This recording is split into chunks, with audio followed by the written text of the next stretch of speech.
We're going to begin with the big story because more protests are planned across the country this morning over the decision not to bring charges against the New York police officer involved in the chokehold death of Eric Garner.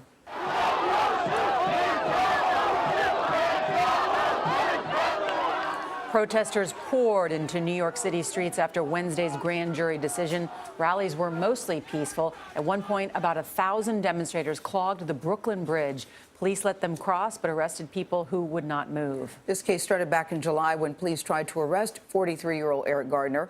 An officer grabbed him around the throat. Garner said he couldn't breathe 11 times and later died. The grand jury decided Wednesday not to indict that officer.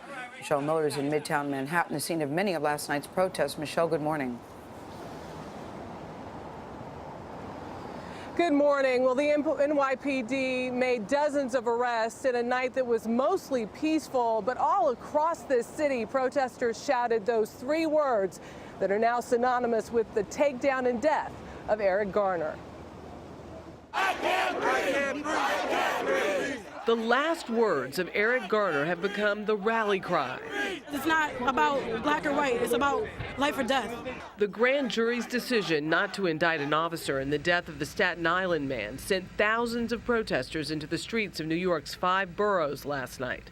Some people tried to push through police barricades, as hundreds made their way to New York City landmarks like Radio City Music Hall. Others tried to disrupt the annual tree lighting at nearby Rockefeller Center. Police threatened to arrest dozens of people laying on their backs in the middle of 6th Avenue. Protesters streamed through Times Square, swarming and shutting down the West Side Highway, a heavily traveled route in Manhattan. Some drivers stuck in the gridlock honked their horns and gave high fives, while others left their cars and raised their hands in solidarity with the demonstrators. Don't shoot!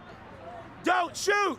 Charles Wade is a community organizer who says he flew from Ferguson, Missouri to New York as soon as he heard the news. These police officers now almost seem like an extension of the military. Citizens are who they're at war with, like we're the target. The movement has started. The train is leaving the station. Earlier on Wednesday, dozens of demonstrators staged a die-in at one of the city's transit arteries, Grand Central Terminal. I'm angry and I'm furious. And this is what I can do right now.